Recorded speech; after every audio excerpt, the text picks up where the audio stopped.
Ordnance factory का होना देश के लिए बहुत जरूरी है। ये हमारी रोजी रोटी ही नहीं है, देश की एकता और अखंडता बनाए रखने के लिए, देश को विदेशी हमलों से बचाए रखने के लिए। और यही नहीं, ऑर्डिनेंस फैक्ट्री रक्षा सेनाओं की तरह बहुत महत्वपूर्ण है। यह कहना है भारतीय प्रतिरक्षा मजदूर संघ के राष्ट्रीय महामंत्री मुकेश सिंह का। दरअसल दिसंबर 2018 के चेन्नई अधिवेशन में महासंघ का महामंत्री चुने जाने के बाद भारतीय प्रतिरक्षा मजदूर संघ के राष्ट्रीय महामंत्री मुकेश सिंह, राष्ट्रीय संगठन मंत्री नरेंद्र तिवारी का कटनी आयुध निर्माणी प्रथम आगमन, उनके आगमन पर बड़ी संख्या में कार्यकर्ताओं ने उपस्थित होकर उनका स्वागत किया। इस अवसर पर नेता द्वय मीडिया से रूबरू हुए और आयुध निर्माणी के महत्व और उनकी समस्याओं पर चर्चा की। आयुध निर्माणी के उत्पाद को इंटरनेशनल मार्केट में विक्रय के लिए क्यों तैयार नहीं किया गया? पत्रकारों के सवाल का जवाब देते हुए उन्होंने कहा कि देश की स्थितियां दूसरी रही हैं। हमारे पास डीआरडीओ जैसे एस्टेब्लिशमेंट हैं जो डिफेंस के मामले में रिसर्च कर रहे हैं और रिसर्च करके डेवलपमेंट कर रहे हैं। रिसोर्स लिमिटेड है, जिसके कारण डीआरडीओ पर इतना खर्च नहीं किया जा सकता जितना वेस्टर्न या यूरोपियन कंट्रीज ने किया है।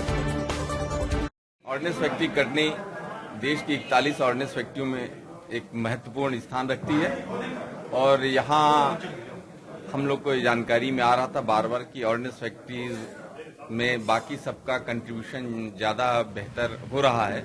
ऑर्डिनेंस फैक्ट्री कटनी का जो कंट्रीब्यूशन है वो थोड़ा सा कम दिख रहा। तो इस मामले में हमने ऑर्डिनेंस फैक्ट्री बोर्ड में चर्चा की और वहाँ ये उस चर्चा के उपरांत हमने निर्णय किया कि ऑर्डिनेंस फैक्ट्री कटनी में जाकर के वस्तु स्थिति से परिचित हुआ जाए और यहाँ के मैनेजमेंट से पूछा जाए कि क्या समस्याएं हैं जिनकी वजह से उत्पादन और ज़्यादा बढ़ा पाने में दिक्कत है। तो इन सब चीज़ों को देखने समझने के लिए हमने तय किया कि ऑर्डिनेंस फैक्ट्री कटनी में आएंगे और वहाँ पे देखेंगे। ऑर्डिनेंस फैक्ट्री को लेकर के निजीकरण और निगमीकरण का भी चर्चा चल रही है और हो सकता है कि एक एक करके जो शासकीय संस्थान जितने भी हैं वो इस और बढ़ रहे हैं। तो इसको लेकर के आपके ट्रेड यूनियन का क्या रुख है? देखिए, बदली हुई परिस्थितियों में सरकार की तरफ से इस तरह के तमाम सारे प्रस्ताव हमारे सामने आते रहते हैं या विभिन्न एजेंसियों के द्वारा, जैसे आजकल नीति आयोग है, पहले प्लानिंग कमीशन था, ऐसे लोग सरकार के सामने तमाम नई चीजें रखते हैं और ये कोई हम लोग के लिए नई बात नहीं है। 1991 में जब डॉक्टर मनमोहन सिंह जी वित्त मंत्री थे, देश में उन्होंने एलपीजी का पदार्पण कराया, लिबरलाइजेशन, प्राइवेटाइजेशन और ग्लोबलाइजेशन। उस समय से देश में तमाम सारे आयात की व्यवस्थाएं बढ़ गई और प्राइवेट इंडस्ट्रीज का पदार्पण उसी में हुआ वर्ष 2000 के आसपास आकर के। और तब से ये बातें बार बार आ रही हैं कि ऑर्डिनेंस फैक्ट्रियों का निजीकरण या निगमीकरण किया जाए। इस मामले में केलकर कमेटी आई, जाफा कमेटी आई, नायर कमेटी आई, अभी एक हाल में एक रमनपुरी कमेटी आई। तो इस तरह की तमाम सारी कमेटियां हैं जो अपनी सलाह देती रहती हैं और हम सब उन कमेटियों की जो सिफारिशें उनको नजरअंदाज नहीं करते। वो हमको एक चुनौती के रूप में नजर आती हैं और हम उनसे सीखते हैं और ऑर्डिनेंस फैक्ट्रीज में आवश्यकता अनुसार परिवर्तन करते हैं ताकि हम अपना और ज्यादा बेहतर योगदान दे सकें। इसलिए अभी जो बातें आई हैं कारपोरेशन को लेकर के, उसकी वजह से हमने फिर अपने आप में जो भी आवश्यक परिवर्तन जरूर हैं उनको हम कर रहे हैं और ये सरकार को समझाने की पूरी कोशिश कर रहे हैं कि ऑर्डिनेंस फैक्ट्रीज का होना देश के लिए बहुत जरूरी है। ये हमारी सिर्फ रोजी रोटी का सवाल नहीं है, देश की एकता और अखंडता को बनाए रखने के लिए, विदेशी हमलों से बचाए रखने के लिए ऑर्डिनेंस फैक्ट्रीज रक्षा सेनाओं की तरह से ही बहुत महत्वपूर्ण है।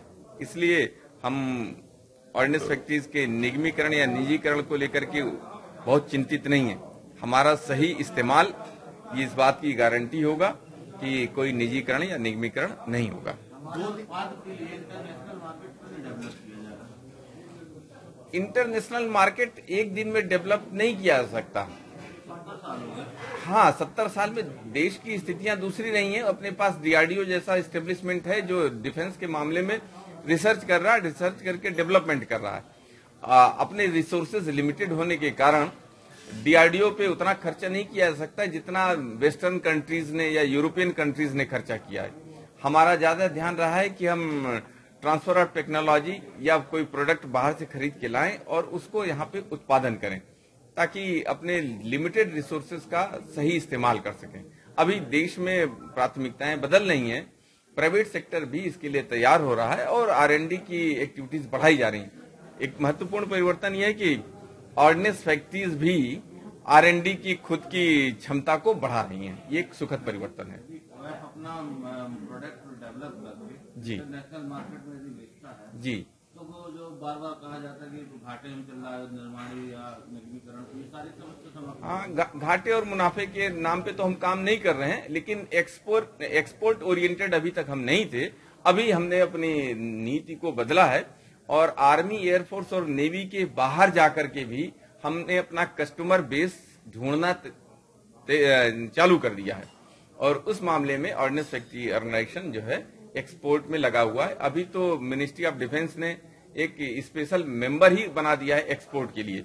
तो उम्मीद है कि नए फाइनेंशियल ईयर में करीब करीब हम लोग 900 करोड़ रुपए का एक्सपोर्ट करने वाले हैं। तो एक बहुत बड़ा परिवर्तन है ये। आप मजदूर संघ के महामंत्री भी हैं और एक कर्मचारी भी हैं जी। देखा जाए 3-4 साल में जो कर्मचारी प्रदर्शन करने को उतर आए इसके पहले कभी नहीं, इस समय ज्यादा हो गया है। तो क्या जो पहले की समस्या थी अब ज्यादा बढ़ गई है? नहीं, ऐसा नहीं है कि पहले से ज्यादा प्रदर्शन हो रहे हैं। पहले ये होता था कि हर वर्ष हम सबको कोई न कोई आंदोलन करने पड़ते थे, हड़ताल करनी पड़ती थी। अभी ऐसा नहीं है। सरकार भी सुनने को तैयार रहती है मुद्दों को और भारतीय मजदूर संघ का महामंत्री होने के नाते या BMS का एक कार्यकर्ता होने के नाते मैं ये कह सकता हूं कि सरकार ज्यादा जिम्मेदारी और ज्यादा जवाबदेही के साथ हमको सुनती है और सभी ट्रेड यूनियंस को भी सुनती है और हम जो भी बात करते हैं अपने सभी साथियों को लेकर के करते हैं।